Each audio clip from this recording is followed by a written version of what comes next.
Now, if you ever bring up the book of Leviticus around your liberal boomer relatives, they'll tell you it is some scary witch's spellbook about outdated legalism and Handmaid's Tale oppression, and that it has absolutely nothing to teach us modern Christians. And if they were right about any of that, you wouldn't be watching this video, because I never would have made it. In fact, the two most important commandments that Jesus gives us in the Bible are from Leviticus. This one and this one. Leviticus is a legal code of ancient Israel, and it's all about being holy and living right with God. So the first part of that is sacrifice. It'll happen at some point that you're gonna do something wrong, like tailgating me when I'm already going 10 miles an hour over the speed limit, or having the audacity to honk at me for it. It's just a natural part of life. You do bad stuff, you gotta atone for it. Atoning, or atonement, means making things right between you and God. And in ancient times, this was done by taking an animal like a lamb from your flock and offering it up to the priests. A good lamb, without any blemishes. The idea here is not for this to be some mundane way to get rid of all your ugly lambs that you can't sell. No, this is a symbol of Christ's purity and sacrifice on the cross for us. The priest would then slaughter the animal, splash its blood on the altar, and then light up a fire, and then burn up all the fat, meat, and organs. But if you grow grains instead of raising animals, you could also make a grain offering. So the grain for this offering gets cooked up in an unleavened loaf with some olive oil and burned up by the priest. People can make these offerings for all kinds of reasons, like as part of a good fellowship. But most of these offerings are going to be for atonement, in case you've sinned. And nobody is exempt from this. Not even the high priest, and not even the people as a whole. And you'll even need to make a sin offering after unintentionally sinning. A big coil of copper wire ended up in the trunk of my car after work. I probably ought to give it back and make a sin offering, just in case. And if you scam your neighbor, you need to do two things. Number one, you need to give him back more than what you fleeced him for. And number two, you also need to go make another sin offering. Hey, are you those guys who I paid $1,000 to so you could activate my car's extended warranty? Yes. Well, guess what, bucko? Number one, you owe me $1,200 now. And number two, you need to go make a sin offering. And the priests also get to take some of the offerings so they can munch on it for themselves. But nobody is ever allowed to eat fat or blood, because a creature's blood is its life. So eating animal blood makes you more like an animal. But on the flip side, eating the blood of Christ makes you more like Christ instead. And fun fact, this whole system of sacrifices kind of exists in Christianity. The sacrificial lamb here is Jesus, the high priest is also Jesus, and the God receiving the sacrifices is, guess who? Also Jesus. In fact, the whole thing is a symbol for why we need atonement and what Jesus' sacrifice accomplished for us. But for now, the high priest is Aaron, Moses' older brother, who will also pass the job down to his 4 sons. And it looks like God has accepted their first sacrifices. Party time! Let's light up some incense that we made ourselves, baby! Try this one, man. It smells like blue Takis. Guys, wait a second. Are you sure you really want to be offering that to God? That sounds kinda sus to me. We have a recipe for the incense that came from God himself. Don't you think we ought to stick to it? Who cares, Unk? We'll worship however we want to. Okay, so there's a right way and a wrong way to worship God. Just like there's a right and a wrong way to live with God. Nadab and Abihu just learned that the hard way, and it's up to Aaron's 2 remaining sons, Eleazar and Ithamar, not to fumble it. For one, the priest should not be pulling up with ugly haircuts, nor should they tear their clothes in grieving. They're the leaders of society, so they should look like it. They also shouldn't be showing up to the job drunk. They gotta stay clean.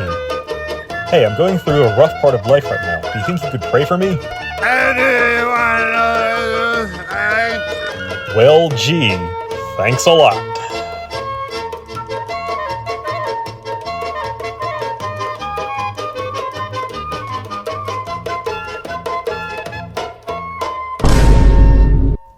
And speaking of staying clean, that's another big theme in Leviticus, cleanliness.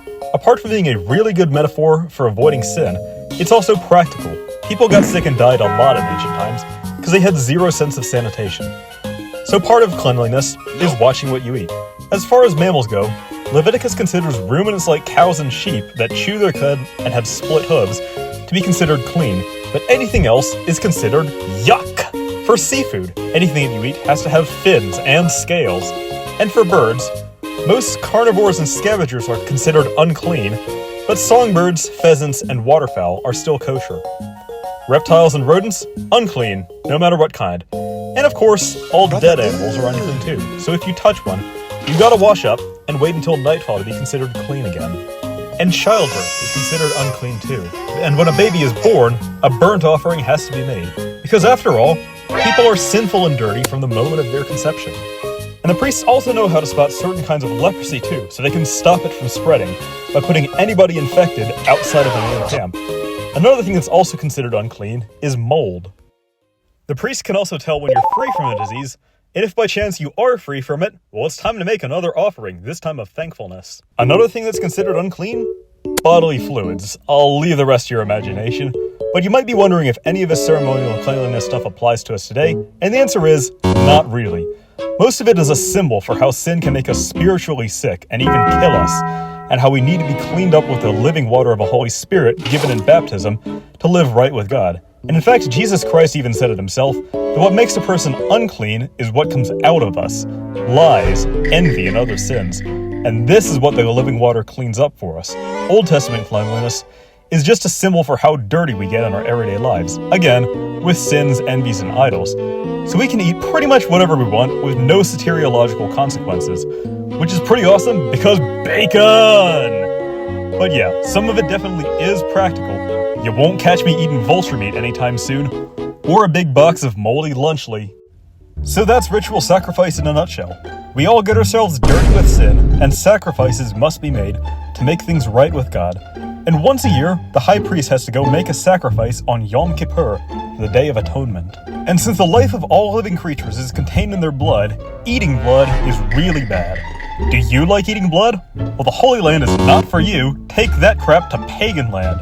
I'm sure it's a really happy place. And speaking of pagan crap that we're not gonna do here, that also includes getting naughty with people who you really shouldn't, like your close family members, your neighbor's wife, anybody of the same gender as you, or animals. Okay, pause! Who's actually doing all this? The pagans in what'll soon be the Holy Land are, that's who, and they're about to get punished for it, hard.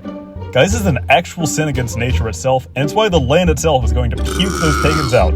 I'm not kidding, it actually says that in the Bible. It's not just me picking and choosing what to believe, applying outdated legalism, distorting scripture to justify hatred, or whatever those Reddit atheists want to strawman me as. This is just gross no matter who you are, or what time period you're living in. And it needs to stop. Oh, and happy Pride Month. Not. And another part of living right with God is living right with each other. Believe it or not, Leviticus is actually a very just book that teaches us to love one another. So that means no pocketing your workers' wages, no tripping blind people, don't be an op to any foreigners living in your lands, no fortune tellers or astrology or any other goofy stuff like that, seriously. All that junk is for people who have neither the wisdom to accurately predict the future, nor the faith in God to tell them that everything will just be okay. If there's anything that you really need to know, don't worry, God will tell you. No selling your daughter into, the oldest profession. We're not trying to turn the Holy Land into one big, house of ill repute. And be honest with your measurements too, so none of this shrinkflation foolishness. I paid for a 9-inch pizza, don't be giving me that microscopic 7-inch pizza. Alright, quiz time. Who do God's covenant people worship?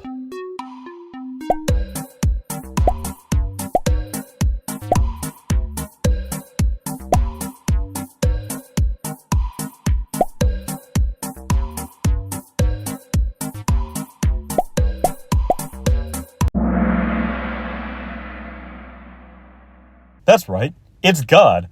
So anybody worshipping any of the other 3 choices by sacrificing babies gets unalived by stoning, because that's just wrong. Same goes for practicing silly psychic woo-woo, or getting naughty with people who you really shouldn't.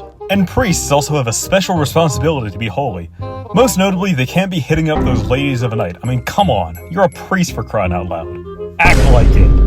Gotta be a good role model for the people of God. They're also the ones who make offerings to God, after all, and they're also the only ones who get to eat any of it too. And another big part of ancient Israelite worship was feast days. They had Passover, which I went over what all that's about in my video about Exodus.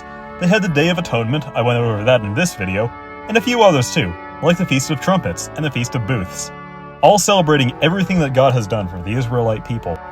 Okay, so that's the basics of our laws: staying clean, loving each other, and most of all, loving God. You god-awful turbo clown! This'll teach you to steal my dino nuggets? Danny, come with me, please. Care to repeat that insult you called that guy? I called him a god-awful turbo clown! He stole my dino nuggets, man! Okay, so let me see if I have this right. You blaspheme in the name of God in an argument about dino nuggets? Yeah, man, wouldn't you? Danny, God is not just some name that you can throw around whenever you like. He's the creator of life itself. Is the creator of life really less important to you than dino nuggets? Cause that would make your own life less important than dino nuggets, right? Okay, moving on. So you're familiar with Sabbath days, but did you also know that there's such a thing as a Sabbath year? That's right, every 7 years, instead of planting crops, the ancient Israelites lived off the land instead. And this is actually genius, and as someone with a chemistry background, let me explain why. So plants need a certain element to live and grow, called nitrogen. No, not like that, like this.